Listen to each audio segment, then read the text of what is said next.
कवकों का आर्थिक महत्व, इकोनॉमिक इम्पोर्टेंस ऑफ फंजाई। कवक हमारे लिए अनेक रूपों में लाभदायक है।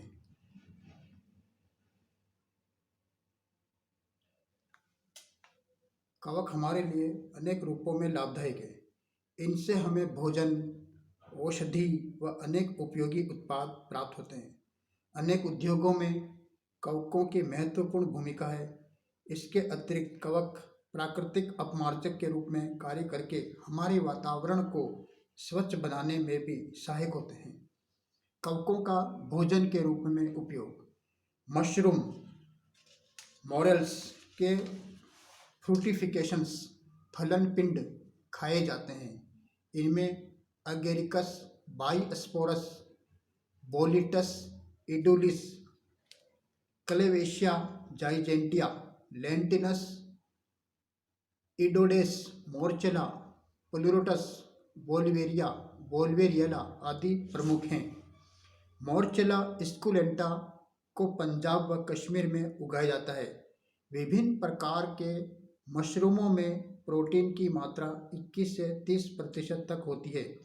इसके अतिरिक्त इनमें विटामिन्स, कार्बोहाइड्रेट्स, खनिज तत्व, अमीनो अम्ल भी पर्याप्त मात्रा में होते हैं। अतः ये पूर्ण भोजन है, कंप्लीट फूड है। ईस्ट विटामिन डी व बी का प्रमुख स्रोत है। सैकेरोमाइसीज, रोडोटोरुला, टोरुलोप्सिस नामक ईस्ट कोशिकाओं में प्रोटीन प्रचुर मात्रा में पाया जाता है। इन्हें एक कोशिकीय प्रोटीन कहा जाता है, अतः इन्हें अपूर्ण पशु आहार में भी मिलाया जाता है। इसी प्रकार म्यूकर व एंटी म्यूकर की जातियों से शूफू नामक भोजन बनाया जाता है। कवकों का औषधि के रूप में प्रयोग,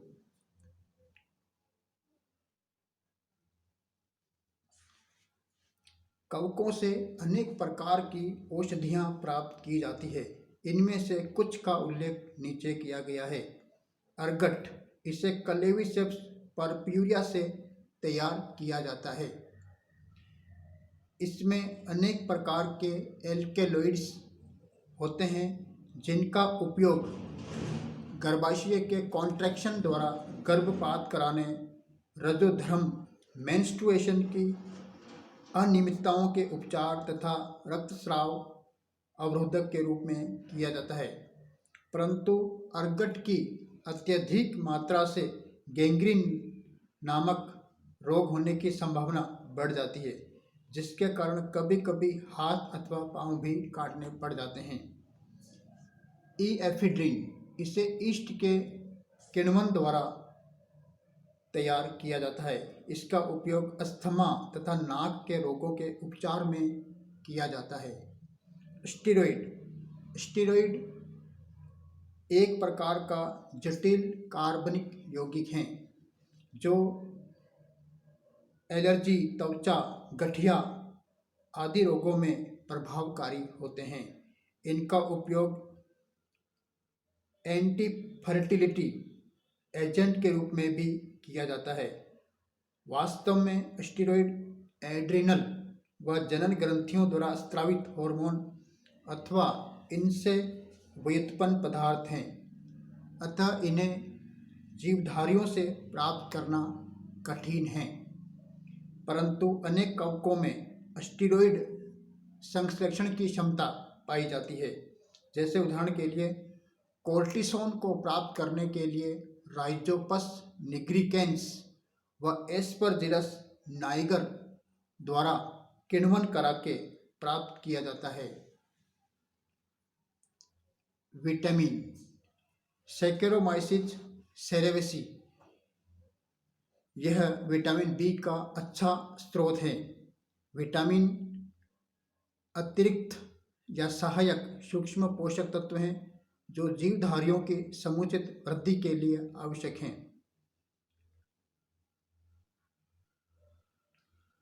इसी तरह से एर्मोथीमियम एशबी विटामिन बी12 का प्रमुख स्रोत है, जबकि रोडोटोरुला ग्रेसिलिस से विटामिन ए प्राप्त किया जाता है। कवकों से प्राप्त एंटीबायोटिक्स, जीवों के वे उपापचयी पदार्थ या उत्पाद जो सूक्ष्म मात्रा में दूसरे जीवधारियों में प्रतिरोधी प्रभाव उत्पन्न करता है उसे एंटीबायोटिक कहते हैं। सर्वप्रथम सर अलेक्जेंडर फ्लेमिंग ने 1944 में पेनिसिलिन नामक एंटी पेनिसिलियम नोटेटम से प्राप्त किया था। तब से अब तक कवकों से अनेक प्रकार के एंटीबायोटिक प्राप्त किए जा चुके हैं। कवकों का कार्बनिक अम्लों के उत्पादन में उपयोग।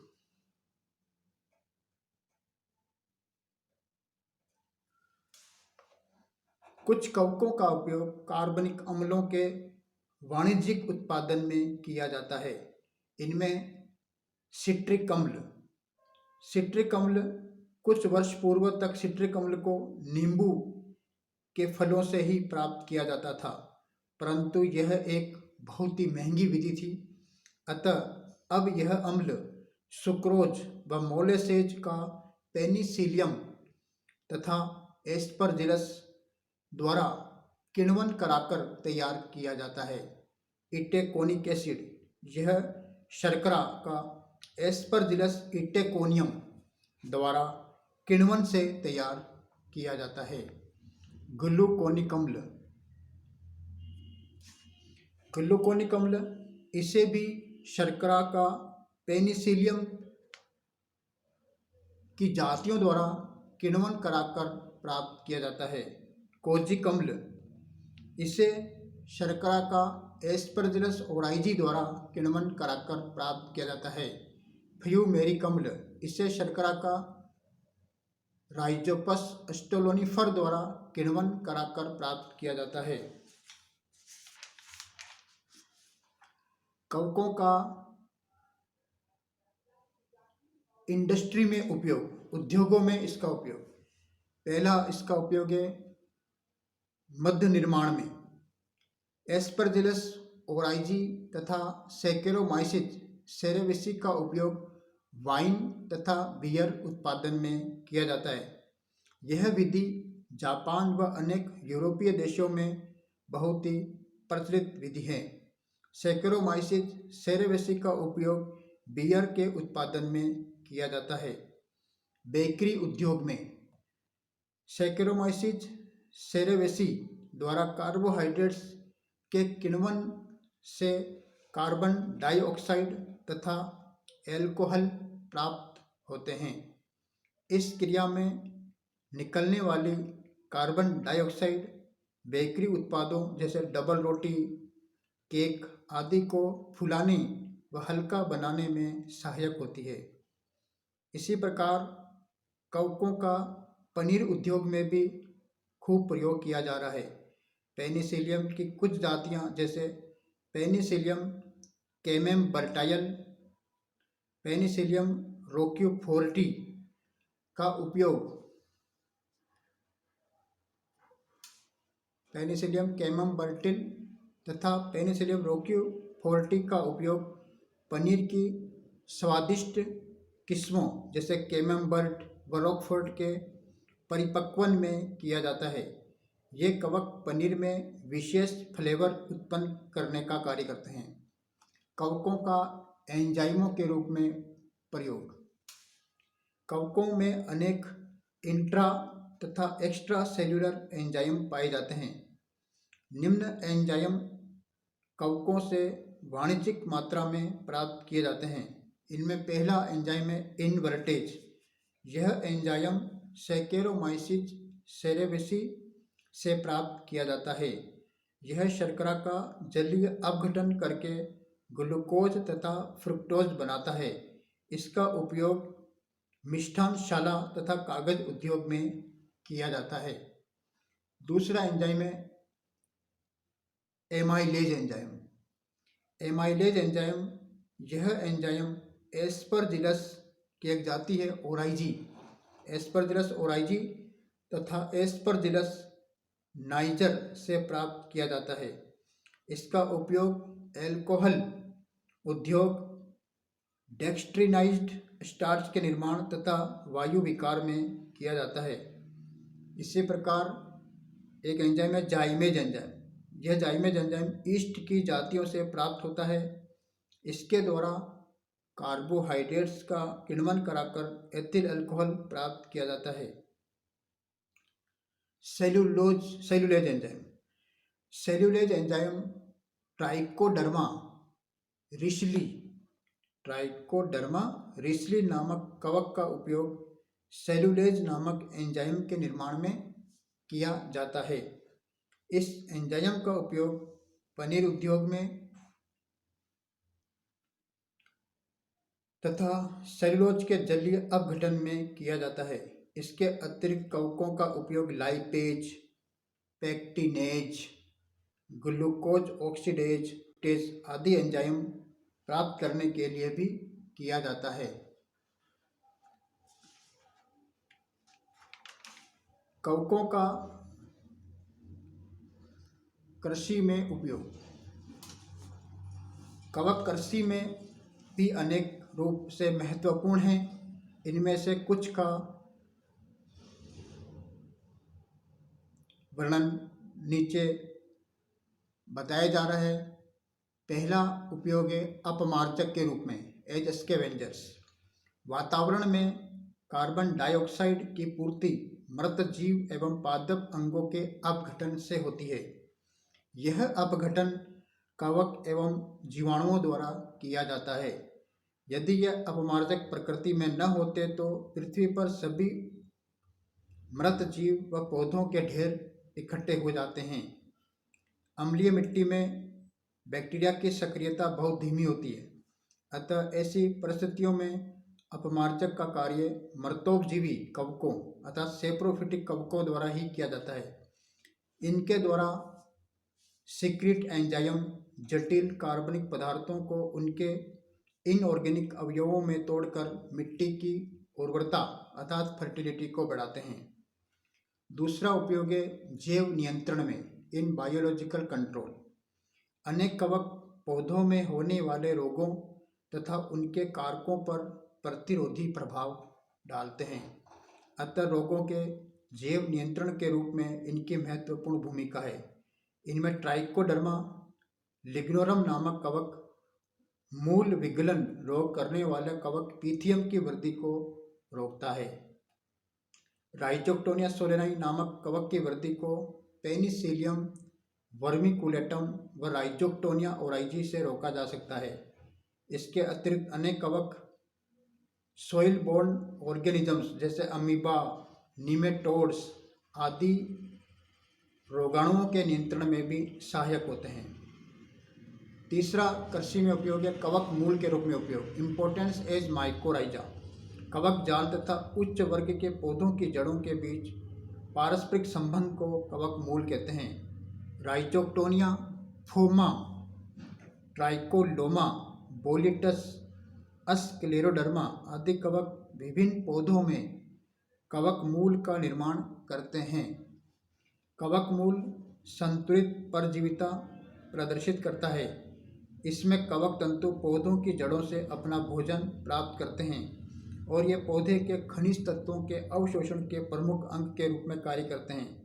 शुष्क आवासीय स्थलों में उगने वाले पौधों में कवक मूल जल अवशोषण के प्रमुख अंग हैं। मृदा समुच्चय के रूप में कवकों का उपयोग, सोइल एग्रीगेशन। कई सारे कवक जो है मिट्टी को बांधने का कार्य करते हैं, जिनमें एस्परजिलस, पेनिसिलियम, क्लेडोस्पोरियम, राइजोपस आदि कवकों में सोइल बाइंडिंग का महत्वपूर्ण गुण पाया जाता है। इनके द्वारा सिक्रिट श्लेष्मकीय पदार्थ मिट्टी के कणों को आपस में बांधने का कार्य करता है। कुछ प्रकार के ईस्ट जैसे रोडोटोरुला, सैकेरोमाइसिस में नाइट्रोजन फिक्सेशन की क्षमता होती है, अतः ये मिट्टी की उर्वरता को बढ़ाते हैं। कवकों का टेस्ट ऑर्गेनिज्म के रूप में उपयोग, कवकों में कायिक वृद्धि एवं जनन तीव्रता से होता है, अतः इन्हें टेस्ट ऑर्गेनिजम्स के रूप में इनका उपयोग किया जाता है। बहुत थोड़े से समय वह स्थान में कवकों की अनेक पीढ़ियाँ प्राप्त की जा सकती है। इनमें न्यूरोस्पोरा क्रेसा किसी भी पदार्थ में विटामिन बी की उपस्थिति व मात्रा निर्धारित करने में उपयोगी सिद्ध हुआ। इसी प्रकार किसी पदार्थ में जिंक, निकल, कॉपर आदि तत्वों के सूक्ष्म मात्रा का निर्धारण करने में एस्परजिलस नाइगर का उपयोग किया जाता है। इसके अतिरिक्त कवकों का उपयोग जैव रासायनिक तथा आनुवांशिक क्रियाओं के अध्ययन में भी किया जाता है। अतः इस प्रकार न्यूरोस्पोरा क्रेसा व एस्परजिलस नाइगर का उपयोग जैव रासायनिक व आनुवांशिक क्रियाओं के अध्ययन में किया जाता है। कवकों की हानिकारक गतिविधियां, अभी तक जो हमने पढ़ा था वह कवकों की लाभदायक गतिविधियां थी। अब हम कवकों की हानिकारक गतिविधियों के बारे में अध्ययन करेंगे। हानिकारक गतिविधियों में पहला है पैथोजन के रूप में, रोगाणु के रूप में। फंजाई एज पैथोजन, पादप रोग, प्लांट डिजीज। अधिकांश परजीवी कवक पौधों में अनेक प्रकार के रोग उत्पन्न करते हैं। इनके संक्रमण से एंजियोस्पर्म, जिम्नोस्पर्म पौधे प्रभावित होते हैं। निम्न श्रेणी के पौधे जैसे शैवाल, ब्रायोफाइटा, टेरिडोफाइटा में इनसे होने वाले केवल कुछ ही रोगों की जानकारी प्राप्त है। कीट रोग, जिसे हम रस्ट डिजीज कहते हैं, व स्मट रोग से करोड़ों रुपये की फसल नष्ट होती है। कृषि अर्थशास्त्रियों के अनुसार विभिन्न रोगों के कारण प्रतिवर्ष लगभग 400 करोड़ रुपये की फसल नष्ट होती है। यदि कवक रोगों को फैलने से रोका न जाए तो इनके प्रभाव विनाशकारी हो सकते हैं। उदाहरण के तौर पर आयरलैंड में 1845 से लेकर के 1849 में आलू का काल फाइटोपथोरा इन्फेस्टेंस नामक कवक के कारण हुआ था। इसी प्रकार 1962 में उत्तरी अफ्रीका व अरब देशों में तंबाकू की पैदावार पेरोनोस्पोरा टेबेसिना के संक्रमण के कारण 60% कम हो गई थी। इसी प्रकार इंग्लैंड में 1967 से लेकर के 1977 के बीच देवदारू के लगभग 50 लाख वृक्ष सिरेटोसिस्टिस अल्मी के संक्रमण से नष्ट हो गए थे। तो इस प्रकार कवक फसलों में रोग उत्पन्न करने का कार्य करता है और पशुओं में भी कवक रोग उत्पन्न करता है।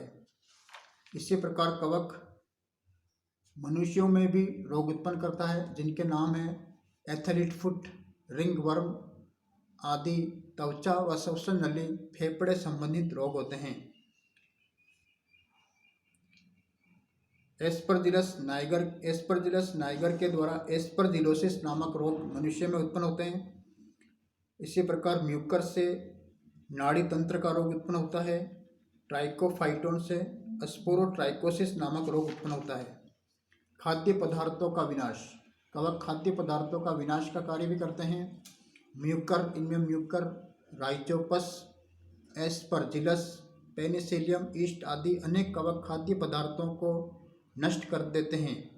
म्यूकर व राइजोपस की कुछ जातियां डबल रोटी व अचार पर देखी जा सकती है। अल्टरनेरिया, एस्परजिलस, राइजोपस की जातियां कटी हुई फसलें व अनेक फलों में रोग उत्पन्न करती है। कागज व चमड़े की वस्तुओं को भी ये नुकसान पहुंचाने का कार्य करता है। इनमें कागज के महत्वपूर्ण डॉक्यूमेंट्स, चमड़े की कीमती वस्तुएं कवक द्वारा नष्ट हो जाती है। इनमें कीटोमियम ग्लोबोसम, एस्परजिलस नाइजर, अल्टरनेरिया आदि की जातियां आक्रमण करके उनके वाणिज्यिक मूल्य को कम कर देती है। चमड़े की वस्तुओं पर पेनिसिलियम परप्यूरोजिनम, फ्यूजेरियम आदि कवक जातियां स्पॉट प्रिंट नामक रोग उत्पन्न करती है। कवकों के द्वारा इमारती लकड़ी को भी हानि पहुंचती है। पॉलीपोरस, पेनिसिलियम, फ्यूजेरियम, लेंटिनस आदि कवक जातियां मूल्यवान इमारती लकड़ी को नष्ट कर देती है। आर्मिलेरिया, मीलिया से सेब व अन्य वृक्षों में वुड रोट रोग उत्पन्न हो जाता है। कई सारे कवक विभ्रमकारी के रूप में भी कार्य करते हैं, जिसे हम हेल्यूसिनोजेनिक फंजाई कहते हैं। अनेक मशरूम जातियां जैसे एमेनिटा, मस्केरिया, साइलोसाइबी, मैक्सिकेना विभ्रमकारी पदार्थ जैसे साइलोसिबिन, साइलोसिन स्रावित करते हैं। ये पदार्थ मनुष्य की अवगम क्षमता परसेप्शन पावर तथा मस्तिष्क को नष्ट कर देते हैं। इस प्रकार आज हमने देखा कि कवकों के आर्थिक महत्व जो है धनात्मक भी है और ऋणात्मक भी है। धनात्मक महत्व के रूप में हमने इनकी लाभदायक गतिविधियों का अध्ययन किया था, जिसमें भोजन के रूप में, औषधि के रूप में, कार्बनिक अम्लों के उत्पादन में, उद्योगों में, एंजाइम के रूप में, कृषि में और परीक्षण जीव के रूप में अध्ययन किया था। और हानिकारक गतिविधियों के रूप में कवक चूंकि क्लोरोफिल रहित होने के कारण यह अपना भोजन हेटेरोट्रोफिक प्रकार से या तो परजीवी के रूप में भोजन प्राप्त करता है या मर्तोपजीवी के रूप में भोजन प्राप्त करता है। इस प्रकार जो कवक परजीवी होते हैं वो पौधों पर, मनुष्य में और पशुओं में अनेकों रोग उत्पन्न करते हैं। इस प्रकार ये पैथोजन के रूप में कार्य करता है और खाद्य पदार्थों का विनाश करने का कार्य भी करता है और कुछ मूल्यवान लकड़ी को नष्ट कर देता है। कुछ कवक विभ्रमकारी कवक होते हैं जिससे मनुष्य की परसेप्शन पावर तथा मस्तिष्क नष्ट हो जाते हैं। आज का जो जिस बुक से हमने ये रेफरेंस के तौर पे काम में लिया, उस बुक का नाम है सिंह पांडे जैन।